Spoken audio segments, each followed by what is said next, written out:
അല്ലെ ഇതെന്താ നിനക്ക് ഇപ്പൊ ഒന്നും സമയത്തിന് ചെയ്ത് തീർക്കാൻ പറ്റാത്ത? പറഞ്ഞു പറഞ്ഞ് ഇതൊരു ശീലായല്ലോ ഇങ്ങനെ മാറ്റിവെക്കല്. ശരിയാ അല്ലെ? ഈ മാറ്റിവെക്കല് പലപ്പോഴും നമുക്കൊരു ശീലായിട്ടുണ്ട്. അത് നമ്മുടെ പേഴ്സണാലിറ്റിയെ തന്നെ മാറ്റി തീർക്കുന്നുണ്ട്. പ്രൊക്രാസ്റ്റിനേഷൻ എല്ലാവരും ചർച്ച ചെയ്യുന്ന ഒന്നല്ലേ? പക്ഷെ ഇതെന്താ സംഭവിക്കുന്നതെന്ന് മനസ്സിലാക്കിയിട്ടുണ്ട്. യഥാർത്ഥത്തിൽ നമുക്കൊരു ടാസ്ക് കിട്ടുന്നു. ആ ടാസ്ക് നമ്മൾ ചെയ്യാൻ തുടങ്ങുമ്പോഴത്തേക്കും നമ്മുടെ ഉള്ളിൽ ഒരു ഫിയർ വരുന്നുണ്ട്. ഈ ഫിയർ വരുമ്പോൾ നമ്മൾ അതൊന്ന് റിലാക്സ് ചെയ്യാൻ ശ്രമിക്കും. അപ്പൊ നമ്മളൊന്ന് ഫോൺ എടുക്കുന്നു, സ്ക്രോൾ ചെയ്യുന്നു. അങ്ങനെ റിലാക്സ് ചെയ്യുമ്പോൾ നമുക്കൊരു സന്തോഷം കിട്ടും. ആ സന്തോഷം കിട്ടുമ്പോൾ നമ്മൾ ആ ചെയ്യാൻ വിചാരിച്ച കാര്യങ്ങൾ മാറ്റി വെക്കും. മാറ്റി വെക്കുമ്പോൾ എന്താ സംഭവിക്കുന്നത്? ഉള്ളിൽ വല്ലാത്തൊരു കുറ്റബോധം ഉണ്ടാവും, ഗിൽറ്റ് ഉണ്ടാവും. ഇതാണ് ഇതിന്റെ യഥാർത്ഥ പ്രോസസ് എന്ന് പറയുന്നത്. ഇനി ഇതിന് പിന്നില് ചില സൈക്കോളജിക്കലും ഫിസിയോളജിക്കലുമായിട്ടുള്ള ചില ഫാക്ടേഴ്സ് ഉണ്ട്. അതെന്താണെന്നറിയാം? നമ്മുടെ ലിംബിക് സിസ്റ്റം ഉണ്ട്. ഈ ലിംബിക് സിസ്റ്റം എന്ന് പറയുന്നത് പെട്ടെന്ന് സന്തോഷം ആഗ്രഹിക്കുന്ന ഒന്നാണ്. അതേപോലെ തന്നെയാണ് നമ്മുടെ പ്രീഫ്രോണ്ടൽ കോർട്ടെക്സ് എന്ന് പറയുന്നത്, നമ്മുടെ ബ്രെയിനിന്റെ ഒരു ഖണ്ഡം അല്ലെ ഒരു ഭാഗം എന്ന് പറയുന്നത്. ഇത് ലോങ് ടേം ആയിട്ടുള്ള കാര്യങ്ങൾ പ്ലാൻ ചെയ്യുന്ന ഒരു ഭാഗമാണ്.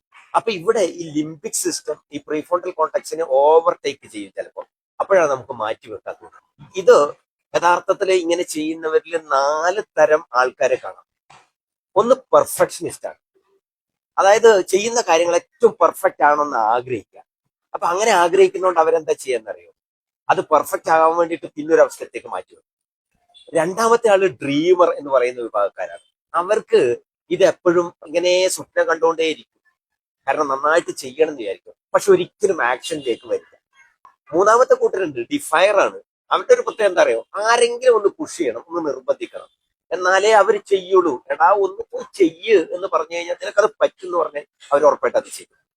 ഇനി നാലാമത്തെ ഒരു കൂട്ടരുണ്ട്, ക്രൈസസ് മേക്കേഴ്സ് എന്ന് പറയും. അവര് സാധാരണ നമ്മൾ ഈ പരീക്ഷയ്ക്ക് അവസാനം വരുമ്പോൾ ഈ പിള്ളേർ ലാസ്റ്റ് ഷൂട്ട് പഠിക്കാനിരിക്കുന്നത്, ഇങ്ങനെ അവസാനം വരെ കാത്തുനിൽക്കും. ഇങ്ങനെ 4 തരക്കാരാണ് യഥാർത്ഥത്തിൽ ഈ പ്രൊക്രാസ്റ്റിനേഷന് അല്ലെങ്കിൽ മാറ്റി നിർത്തലിന് വിധേയരാവുന്ന ആളുകൾ. ഇവിടെ എന്താ ചെയ്യേണ്ടത് അറിയോ? നമ്മളൊരു കാര്യം ചെയ്യാൻ ആഗ്രഹിക്കുമ്പോൾ തന്നെ നമ്മുടെ ബോഡി ഒന്ന് റിലാക്സ് ചെയ്യാൻ വേണ്ടി ഒരു ശ്രമിക്കും.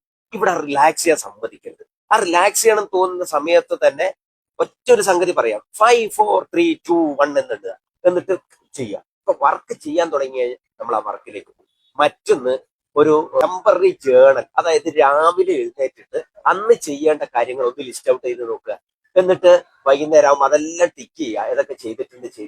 കാരണം ഇങ്ങനെ ചെയ്തു പോകുമ്പോൾ അതൊരു ശീലമാവുകയും നിങ്ങൾ ഈ മാറ്റിവെക്കുക എന്ന് പറയുന്ന നമ്മുടെ പേഴ്സണാലിറ്റിയെ ബാധിക്കുന്ന ഏറ്റവും മോശം ഒരു ശീലത്തിൽ നിന്ന് നിങ്ങൾ റിക്കവർ ചെയ്യുകയും ചെയ്യും.